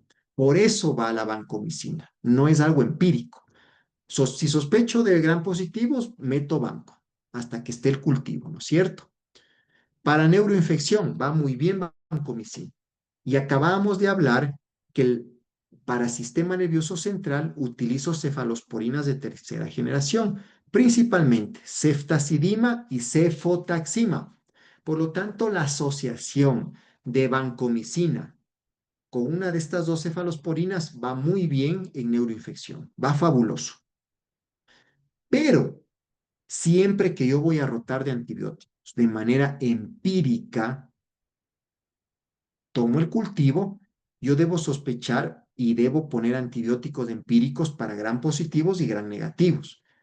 Para gram positivos acabamos de hablar vancomicina. También puedo usar linesolid para gram positivos. Linesolid. El problema del linesolid es el volumen, el alto volumen con el que se disuelve este medicamento y se lo administra. entonces me baja el resto de los líquidos del recién nacido. Siempre administro para gram positivos y gram negativos. Para gram negativos, carbapenémicos, meropenem o imipenem, lo que yo tenga. De los dos, el meropenem, la primera opción. Si no tengo meropenem, fabuloso, imipenem. Y si tengo meropenem e imipenem, va el meropenem. ¿Estamos de acuerdo? Para gran negativos. Y aparte, este me cubre microorganismos o los beta-lactámicos de espectro extendido, los BLE que ustedes conocen. Va muy porque si este recién nacido se me complicó, voy a sospechar de una infección adquirida en el hospital, ¿no es cierto? El meropenem me va para Escherichia coli, me va para Klebsiella, ¿estamos de acuerdo? Y obviamente suspendo el aminoglucósido, porque ya no le está haciendo nada. Este recién nacido se me comportó mal. Y, muy bien, inicié vancomicina, meropenem. Para gran positivo el uno, para gran negativo el otro. Me llega al siguiente día el reporte del cultivo, hay crecimiento para gran positivos. Suspendo el meropenem. Me llega el crecimiento para gran negativos. Suspendo la vancomicina. Así se maneja, así se maneja la administración empírica de antibióticos. Porque si ya me sale el primer crecimiento, bacterias gram positivas, voy a utilizar obviamente el antibiótico para eso, simplemente, ¿no? No voy a seguir utilizando meropenem de repente. Esa es la importancia del hemocultivo y esa es la importancia del uso adecuado de antibióticos. Cuando utilizo fluconazol, un antimicótico en un recién nacido, una sepsis micótica, una sepsis por hongos. Generalmente es por cándida. ¡Wow! Muy bien. En los menores de 1000 gramos. Peso muy bajo al nacer. Menores de 1000 gramos. O menores de 28 semanas. Estamos hablando de prematuros extremos. Tengo dos criterios. El peso y las semanas de gestación. Menores de 1000 y menores de 28 semanas. Neonatos que han recibido, que están con procedimientos invasivos, una vía central. Imagínense, una hospitalización prolongada. Y esto es importante, porque si es un recién nacido que está séptico y ya va muchos días, nació con menos de 1000 gramos, se le colocó vía central, tiene que ir el fluconazol, tiene que ir el antimicótico, porque la sospecha está ahí para una sepsis micótica. ¿Estamos de acuerdo? Estos neonatos con sepsis micóticas tienen un deterioro clínico progresivo, sumamente rápido, y las plaquetas bajan, hacen trombocitopenias. No en todos los pacientes sépticos, obviamente. Aproximadamente el 60% de la sepsis micótica se presentan como trombocitopenia, ¿sí? Y para iniciar fluconazol, aparte de lo que acabamos de hablar, menos de 1000 gramos, menos de 28 semanas, procedimientos invasivos, el neonato debe estar recibiendo antibióticos y debe tener una vía central. El fluconazol no se coloca por vía periférica. ¿Estamos de acuerdo? La mayoría de infecciones son por cándida. ¿Estamos de acuerdo? Pero, ¿cómo le administro el fluconazol? Una dosis intravenosa de 3 miligramos por kilogramo de peso 2 veces al día. 3 miligramos por kilogramo de peso, perdón, 2 veces por semana, no 2 veces al día, mil disculpas. 2 veces por semana. Hoy día estamos jueves. Empezamos la primera dosis del jueves y la otra le podemos dar el domingo. O podemos hacer los lunes y miércoles, pero solo se administra 2 veces por semana a 3 miligramos por kilogramo de peso. ¿Cuándo suspendo el fluconazol? Dos opciones. Cuando se nos fue la vía central o cuando completó 6 semanas, o sea, mes y medio. ¿Estamos de acuerdo? Obviamente, sabiendo los efectos secundarios que tiene el fluconazol. Fallo hepático, depósito en el tejido graso, Si se deposita mucho en el tejido graso, la eliminación va a ser lenta, lenta, lenta, lenta. Pero así se utiliza. Menores de 1000 gramos, menores de 28 semanas, con hospitalización prolongada, que están recibiendo antibióticos durante todo ese tiempo y que han tenido un deterioro súbito de su cuadro infeccioso, ¿sí? Que están con una vía central, porque por ahí se da el fluconazol, lo administro a 3 gramos por kilogramo de peso 2 veces por semana. ¿Cuándo le quito? Cuando se me vaya la vía central o hasta que cumpla 6 semanas o un mes y medio. ¿Estamos de acuerdo? Pero miren, yo les había dicho en menores de 1000 gramos, pero ¿qué tal si este bebé pesa entre 1000 y 1500 gramos? ¿Sí? Si el bebé pesa entre 1000 y 1500 gramos, tengo otros criterios. Cultivo positivo, que tenga una enterocolitis necrotizante estadio 2 o más, obviamente 3, 4, ¿no? Que esté perforado el intestino, que haya utilizado una cefalosporina de tercera generación y que estoy utilizando un carbapenémico. Nadie le para bola a esto, honestamente. Es difícil acordarnos. Más práctico lo que acabamos de hablar, ¿no es cierto? Entonces, sabemos cuándo utilizar nosotros fluconazol. Hemos tenido criterios. Aquí tengo unas preguntas. ¿Cuál de los siguientes biomarcadores tiene mayor valor predictivo negativo para descartar sepsis neonatal? Valor predictivo negativo. La segunda pregunta, en la sepsis neonatal temprana, menor de 72 horas, el patógeno más frecuente es. Tenemos aquí dos preguntas y acá tenemos los resultados, ¿no es cierto? Obviamente, el hemocultivo y el Streptococcus galactiae, que es la bacteria más frecuente que está en la vagina de la mamá, ¿no es cierto?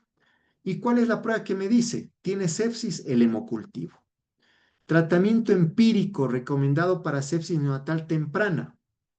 Tengo las opciones. Todos sabemos cuál es, ¿no es cierto? Todos sabemos cuál es. ¿Y cuál es el valor más útil del índice neutrófilos inmaduros para sospechar de sepsis neonatal? Habíamos comentado, ¿no? Aquí tenemos ampicilina y gentamicina, todos sabemos. Y el valor del índice neutrófilo inmaduro total mayor de 0,2. Aunque esta pregunta creo que no la desarrollé, no estoy seguro. Si no la comenté en las diapositivas, la pregunta 4 del índice neutrófilo inmaduro total, les pido disculpas porque no me acuerdo. Eso ha sido todo, estimados doctores. Con esto concluimos esta gratificante jornada científica que ha durado 5 días, con temas muy importantes, con evidencia científica muy actualizada y práctica más que todo. Práctica porque hemos hablado puntos claves. Miren, saben cómo analizar un líquido cefalorraquídeo, saben qué antibióticos utilizar, saben qué exámenes de laboratorio pedir en los días que se debe pedir para no cometer errores y no dar malos tratamientos. Voy a revisar el chat, aunque creo que he sido muy claro, muy explícito. No sé si por parte de Saga quieren decir algo antes de despedirnos.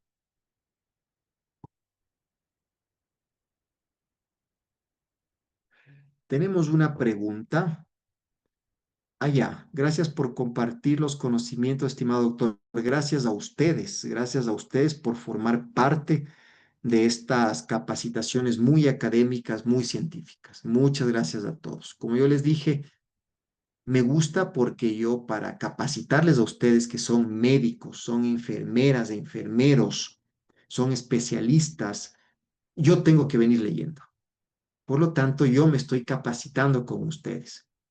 Les agradezco nuevamente.